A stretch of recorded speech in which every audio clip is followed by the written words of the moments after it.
ഞങ്ങൾ ക്ലാസ് കഴിഞ്ഞ് വന്നത് ഹോട്ട് ചോക്ലേറ്റ് കഴിക്കാൻ പോവാന്നുള്ള ഒറ്റ പ്ലാനിലാണ്. അങ്ങനെ ഡ്രസ്സൊക്കെ മാറ്റി ഞങ്ങൾ നേരെ പോയത് അടുത്തുള്ള ചോക്കോലേറ്റിലേക്ക്. അതിന്റെ ഒപ്പം തന്നെ ഒരു ചോക്കോ ചീസ് കേക്കും കൂടി ഓർഡർ ചെയ്തു. അടുത്തുള്ള കുട്ടിനെ മൈൻഡ് ആക്കേണ്ട ഒരു വയ്യാത്ത കുട്ടിയാണ്. അങ്ങനെ നമ്മൾ ആ കാത്തിരുന്ന ഐറ്റംസ് ഒക്കെ എത്തി. ആദ്യം നമ്മുടെ ചീസ് കേക്ക് ആണ് എത്തിയെങ്കിലും എന്റെ കണ്ണ് മുഴുവൻ നമ്മുടെ ഹോട്ട് ചോക്ലേറ്റിൽ തന്നെ. അങ്ങനെ ആ ചൂടുള്ള ഹോട്ട് ചോക്ലേറ്റിന്റെ ഒരു സിപ്പ് അങ്ങോട്ട് എടുത്തപ്പോ എന്റെ സാറേ ചുറ്റുള്ളതൊന്നും കാണാൻ പറ്റില്ല.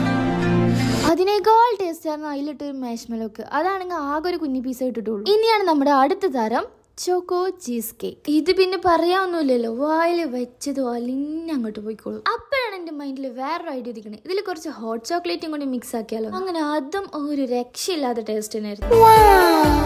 അങ്ങനെ നമ്മൾ വാങ്ങിയ രണ്ട് ഐറ്റംസും നമുക്ക് അസലായിട്ട് വേർത്തായി. അപ്പോഴാണ് ഞങ്ങളുടെ അടുത്ത പൊതി കുറച്ച് മാഷ്മെൽ എക്സ്ട്രാ വാങ്ങിയിട്ട് ഹോട്ട് ചോക്ലേറ്റിൽ ഇട്ട് കഴിച്ചാലോ. അങ്ങനെ സംഭവമൊക്കെ കൈ കിട്ടുമ്പോഴാണ് ഞങ്ങൾ ഓർക്കുന്നത് ഞങ്ങളുടെ ഹോട്ട് ചോക്ലേറ്റ് ഒക്കെ തണുത്ത് മരവിച്ച് പോയിരിക്കും. അതുകൊണ്ട് ഇനി പറഞ്ഞിട്ട് കാര്യം, അതിൽ ഒന്നും എടുത്തൊന്ന് കടിച്ചപ്പോഴുണ്ടല്ലോ വല്ല റബ്ബർ മുട്ടായി പോലെ.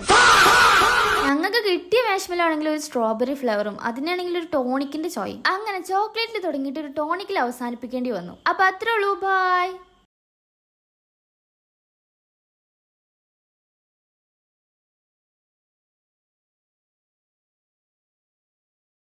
അതുകൊണ്ട് ഈ മണ്ടത്തരം ഇനി നിങ്ങളാരും ചെയ്യാൻ നിൽക്കരുത്. ഇതിപ്പോൾ ചോക്ലേറ്റിൻ്റെ ടേസ്റ്റും അറിയണില്ല, മാഷ്മെലോൻ്റെ ടേസ്റ്റും അറിയണില്ല. അതിൽ ഞങ്ങൾക്ക് കിട്ടുകയാണെങ്കിൽ ഒരു ടോണിക്കിൻ്റെ ചോയുള്ള മാഷ്മെലോ. അങ്ങനെ ഞങ്ങൾക്ക് ഒരു ചോക്ലേറ്റ് ഫ്ലേവറിൽ തുടങ്ങി ടോണിക്കിൻ്റെ ടേസ്റ്റിൽ അവസാനിപ്പിക്കേണ്ടി വന്നു. അപ്പോൾ അത്രേ ഉള്ളൂ, ബൈ.